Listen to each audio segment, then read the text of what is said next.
What is going on, guys, and welcome to another Dota Chronicles video. And today I'm going to be showing you guys the mid lane Beastmaster build. Now this started out as a big meme with the drums of slom build, and it turned out to be quite fantastic and quite broken if played correctly. This item does an extreme amount of fucking damage in an AoE, and it's pretty much uncounterable unless they have stuns or silences, which a lot of lineups do have, but it's really hard to commit for the Beastmaster, especially when you're mid. He's extremely tanky. I definitely recommend you guys to play this hero if you guys are lacking initiation or you don't have a true offlane tank hero. You could definitely play him this way, rushing the Aghanim Scepter. Normally you get yourself a bottle, you get boots of speed, and you don't really upgrade the boots of speed unless you go for travels and you're having a really good game after Scepter and BKB. But this hero still needs quite a few items. You get the E-Blade and you just one-shot people. It's absolutely incredible. You roar them, you E-Blade them, and then you drums a slom, and it does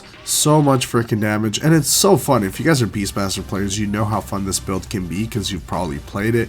When Ripsaw came out with the build, it was a meme because Ripsaw just makes meme builds and just crushes people with it. It's not something you can play every single game because Beastmaster is just that kind of hero where he depends on having supports on his lanes. So if they have like a Huskar or Necro or heroes like that can really punish you for playing Beastmaster mid, you're not going to have that great of a time. But your recovery tool is farming the Ancients. He is one of the best Ancient takers in the game because wild axes amplify each time you cast them. So when you go and get yourself an ancient stack, which you can do on your own, you don't even need your supports to do it. You send your boar in and you stack your own camps, and when you see that you're getting zoned out of the lane or getting pressured too hard or getting dumpstered, you go into your ancient stack and you're going to get a 12-minute to 13-minute scepter, and that's really good because you're going to be doing so much damage. Then you can start going for your BKB or any other item like that because you're going to benefit a lot, because then the drums won't be cancelled unless they have like global silence or things like that. But in the early game, chances are they have nothing that pierces BKB and you're going to be absolutely fine. So by 20 minutes you're going to be hitting a really good power timing, assuming that you got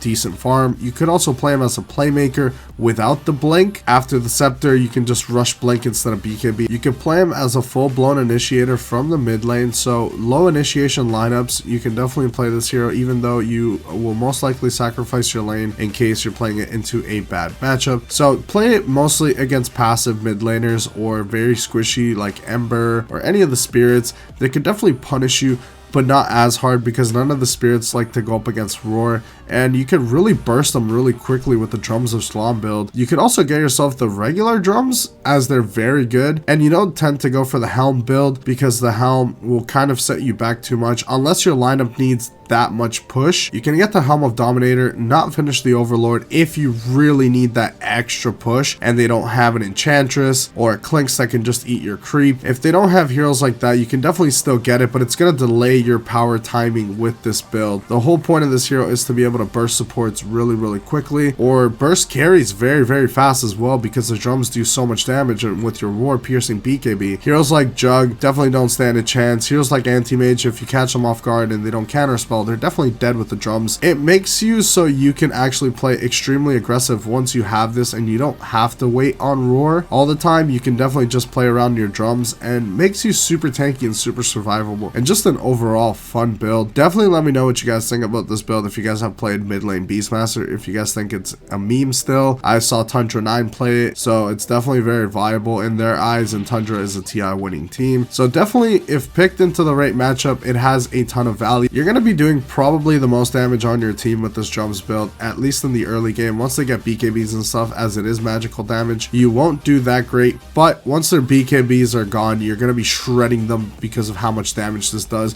And if they're not targeting you, they're not stunning you, or they're not silencing you, you're going to get a full drums duration, and that's going to be really good, as it's in a 600 AoE, which is quite a bit for an AoE ability.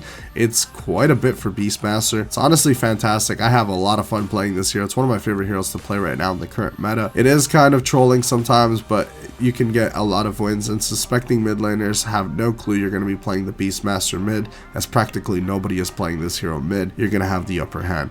Hopefully you guys did enjoy the video and like the build. A like would be much appreciated. Leave a comment and let me know if you guys are playing Beastmaster. And those of you who are Beastmaster players, are you willing to take it mid with the drums of slom build? Or if you're playing the offlane Beastmaster with the drums build right after you get your Helm of the Dominator or Helm of the Overlord, if you guys are still going back for the Scepter. I'd definitely like to know what you guys are doing with this hero. It's definitely very, very fun. Highly recommend it.